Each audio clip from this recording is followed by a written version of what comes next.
नमस्कार, मैं हूं आपके साथ दीपाली। बात करते हैं लोकसभा चुनाव की। लोकसभा चुनाव से जुड़ी बड़ी खबर है। सर्वे में एनडीए सरकार को मिल रहा है जीत का रुझान। बीजेपी अकेले दम पर बना सकती है सरकार। यूपी की अगर बात करें तो यहां पर भी एनडीए सबसे आगे दिख रहा है और यूपी में दो लड़कों की जोड़ी फेल होती दिखाई दे रही है। पश्चिम बंगाल में जनता मोदी पर भरोसा करती दिख रही है, तो दिल्ली वालों को भी आप पर नहीं बल्कि बीजेपी पर भरोसा दिख रहा है।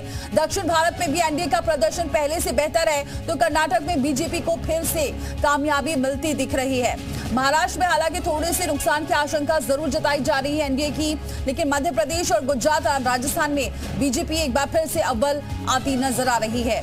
तो जो सर्वे सामने आए हैं उसमें एनडीए एक बार फिर से बहुमत के साथ सरकार बनाती हुई नजर आ रही है। दिल्ली में भी आप पर भरोसा नहीं बल्कि बीजेपी पर भरोसा है। पश्चिम बंगाल में भी कुछ ऐसा ही नजर आ रहा है। और वहीं आपको बताएं यूपी में दो लड़कों की जोड़ी फेल होती नजर आ रही है। एनडीए सबसे आगे दिख रहा है यूपी में भी, और महाराष्ट्र में थोड़ा सा नुकसान की जरूर आशंका है। लेकिन अगर राजस्थान की बात करें, महाराष्ट्र की बात करें या फिर गुजरात की बात करें तो यहाँ पर भी बीजेपी अव्वल नजर आ रही है। तो अब सर्वे सामने आए हैं। सर्वे अब नतीजों में जब तब्दील होंगे उसके बाद 4 जून को पता चलेगा कि कितनी सीटें जीतती है एनडीए। लेकिन फिलहाल जो सर्वे सामने आया है उसमें एनडीए को बहुमत मिलता नजर आ रहा है।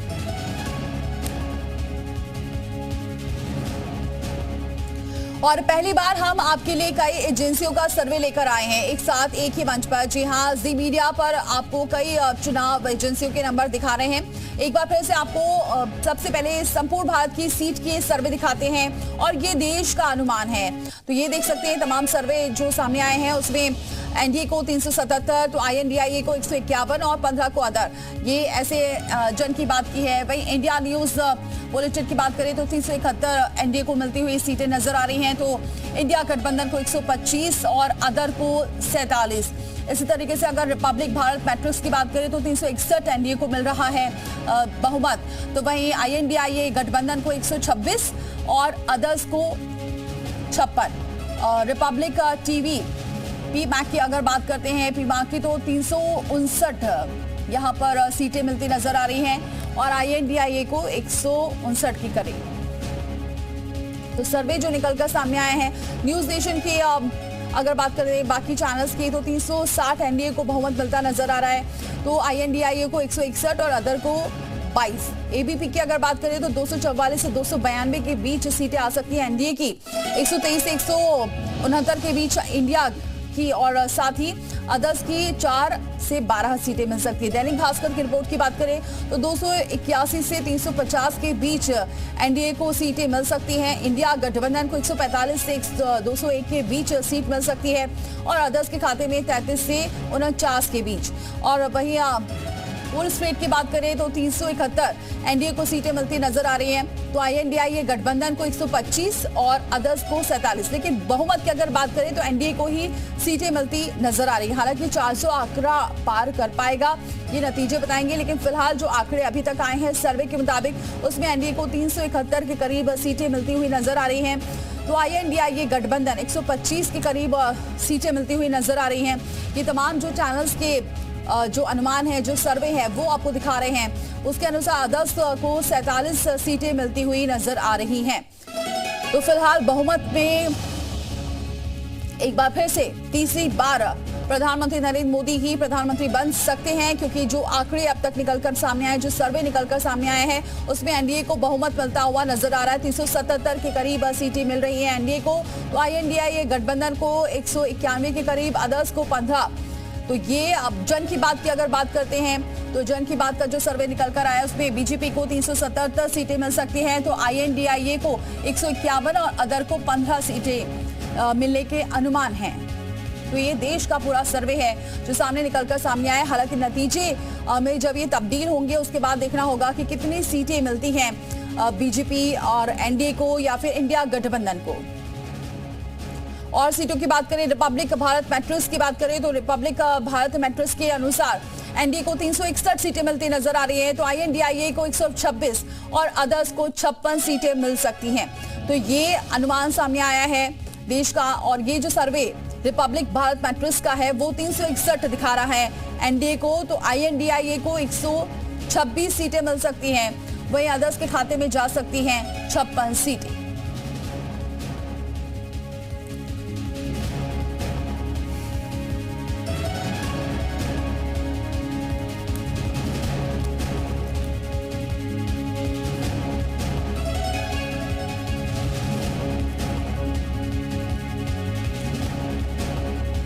देखिए, सर्वे आने के बाद अब तमाम तरीके की प्रतिक्रिया देखने को मिल रही है। नेताओं का क्या कुछ कहना है, ये जरा आपको सुनवाते हैं।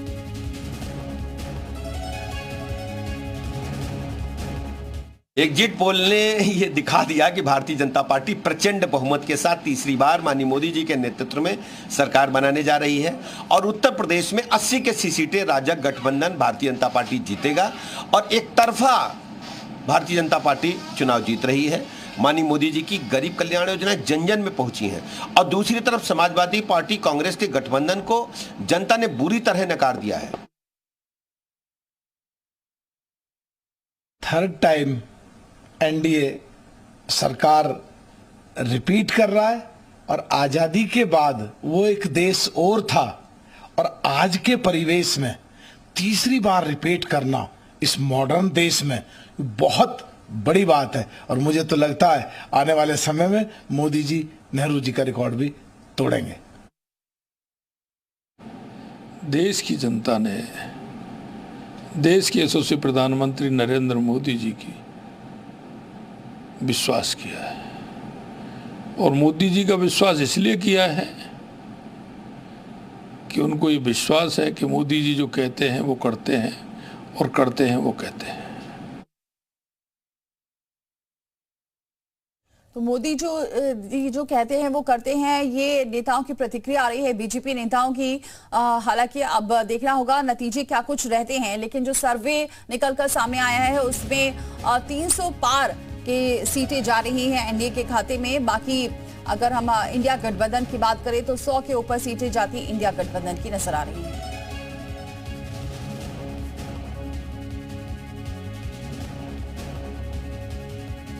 और चलिए सीधे रुक करते हैं, हमारे सहयोगी हमारे साथ जुड़ चुके हैं अमेठी से राहुल शुक्ला। राहुल, अमेठी में तो जो सर्वे बता रहा है उसमें एक बार फिर से जनता का भरोसा स्मृति ईरानी के प्रति दिख रहा है।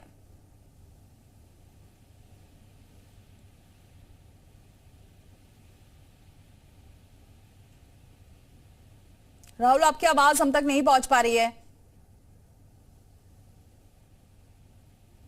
ठीक है राहुल, का कनेक्ट करते हैं थोड़ी देर में, लेकिन आपको बताएं अतुल का जरा रुक करते हैं, गोंडा से हमारे साथ जुड़ चुके हैं।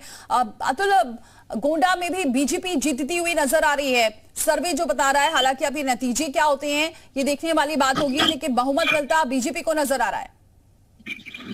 देखिए, अगर रुझानों की बात करें तो शुरुआती जो एग्जिट पोल है उसमें भारतीय जनता पार्टी को 272 से ज्यादा पूर्ण बहुमत की सीटें मिलती हुई दिखाई दे रही है। इंडिया गठबंधन जिस तरीके से दावा कर रहा था, कहीं ना कहीं वो दावा एग्जिट पोल सामने आने के बाद खोखले साबित हो रहे। एक बार फिर से जो तीसरी बार प्रधानमंत्री नरेंद्र मोदी देश के प्रधानमंत्री बनते हुए भारतीय जनता पार्टी की सरकार दिखाई दी। गोंडा की अगर गोंडा और कैसरगंज दोनों लोकसभा सीटों की बात करें तो शुरुआती रुझान में भारतीय जनता पार्टी दोनों सीटों पर जीतती हुई नजर आ रही है। गोंडा लोकसभा, लेकिन अतुल अगर बात करें जीती हुई तो नजर आ रही है, लेकिन क्या हो सकता है, क्या वजह रह सकती है कि बीजेपी यहां से जीत हासिल करती हुई नजर आ रही है? क्या मुद्दे अहम हैं या फिर वहां पर प्रत्याशी अहम है या फिर प्रधानमंत्री का चेहरा अहम है? देखिए, क्योंकि ये जो पूरा लोकसभा का चुनाव है ये प्रधानमंत्री नरेंद्र मोदी, राम मंदिर और गरीब कल्याण की जो योजना है फ्री राशन, इन मुद्दों को लेकर के चुनाव हुआ है। गोंडा लोकसभा सीट की अगर हम बात करें तो यहाँ पर जो है वो प्रत्याशियों के चेहरे पर चुनाव हुआ है, क्योंकि भारतीय जनता पार्टी से कीर्तिवर्धन सिंह राजा भैया है, सपा से श्रेया वर्मा है, इन दोनों के बीच कांटे की टक्कर मानी जा रही है। वहीं अगर हम कैसरगंज लोकसभा सीट की बात करें तो वहां से करण भूषण सिंह भारतीय जनता पार्टी से प्रत्याशी और सपा से भगत राम मिश्रा है, वहां पर भी भारतीय जनता पार्टी जीतती हुई दिखाई दे रही है। इन दोनों लोकसभा सीटों पर है जो मोदी व्यक्तिगत प्रत्याशियों के चेहरे पर चुनाव हुआ है। फिलहाल गोंडा जिले की जो दोनों लोकसभा सीटें वहां पर भारतीय जनता पार्टी शुरुआती जो एग्जिट पोल है वहां पर जीतती हुई दिखाई दे रही है। लेकिन अगर देव पाटन मंडल की और सीटों की बात करें तो यहाँ पर 1 से 2 सीट और समाजवादी पार्टी भी हासिल करती हुई नजर आ रही है, क्योंकि वहां पर प्रत्याशी और मुद्दों को चेहरा नहीं बल्कि वहां पर स्थानीय मुद्दे हावी थे। मुद्दों को लेकर भी बहराइच श्रावस्ती में जनता ने अपना मताधिकार का प्रयोग किया है। बहराइच की जो सीट है वो समाजवादी पार्टी के खाते में जा सकती है। बिल्कुल अतुल, अगर गोंडा की बात कर रहे हैं, राजा भैया की बात कर रहे हैं, जब चुनाव हो रहे थे तो ऐसा लग रहा था और अचानक से राजा भैया को सपा का समर्थन मिला और उस दौरान ऐसा लग रहा था कि हो सकता है कि जो पक्ष है ज्यादातर वो राजा भैया के पक्ष में जाए, लेकिन लगता है कि यहाँ की जनता ने नकारा है और इसी वजह से सर्वे ये बता रहे हैं कि बीजेपी की सरकार बनती हुई या उनको सीटें ज्यादा मिलती हुई नजर आ रही हैं। देखिए, यहाँ पर जो कीर्तिवर्धन से जो राजा भैया है गोंडा लोकसभा से जो तीसरी बार प्रत्याशी, उनको समाजवादी पार्टी का किसी भी तरीके से समर्थन नहीं मिला था। वो तीसरी बार इस बार भारतीय जनता पार्टी के मैदान में उनके सामने जो पूर्व स्वास्थ्य मंत्री स्वर्गीय बेनी प्रसाद वर्मा की पौत्री है श्रेया वर्मा, क्योंकि यहाँ पर जो है मुस्लिम और यादव और कुर्मी मतदाताओं की संख्या ज्यादा है। ऐसे में समाजवादी पार्टी के जो प्रत्याशी हैं वो शुरुआत में जब चुनाव शुरू हुआ था तो वो भारी पड़ रही थी, लेकिन जैसे जैसे चुनाव खत्म हुआ वैसे वैसे उनका जो ठीक है, तो लौटेंगे आपके पास। जरा अभिषेक का भी रुख कर लेते हैं, अलीगढ़ से हमारे साथ जुड़ चुके हैं हमारे सहयोगी। अभिषेक, वहां सर्वे को लेकर उसके बाद क्या कुछ देख रहे हैं, लोगों की प्रतिक्रिया क्या कुछ देख रहे हैं, और क्या लग रहा है कि जितनी प्रचार प्रसार किया गया था उसका असर एनडीए को मिलता हुआ नजर आ रहा है?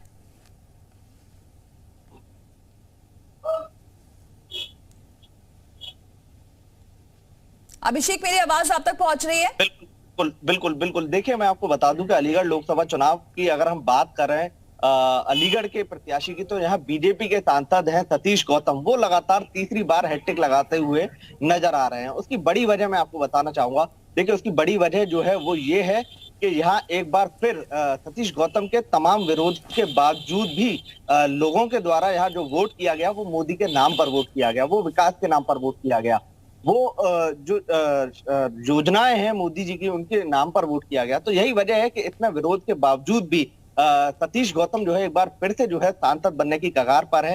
हालांकि ये स्पष्ट 4 जून को हो पाएगा कि क्या नतीजे बैठते हैं। लेकिन आपको बता दूं, जो समाजवादी पार्टी और एनडीए गठबंधन से कैंडिडेट है चौधरी विजेंद्र सिंह, उन्होंने भी यहाँ उनको कड़ी टक्कर दी है। अगर मार्जिन की बात की जाए, जीत और हार के मार्जिन की बात की जाए, तो समथिंग 50,000 के आसपास का जो है ये मार्जिन रहने वाला है, चाहे वो जीत का मार्जिन हो या हार का मार्जिन हो।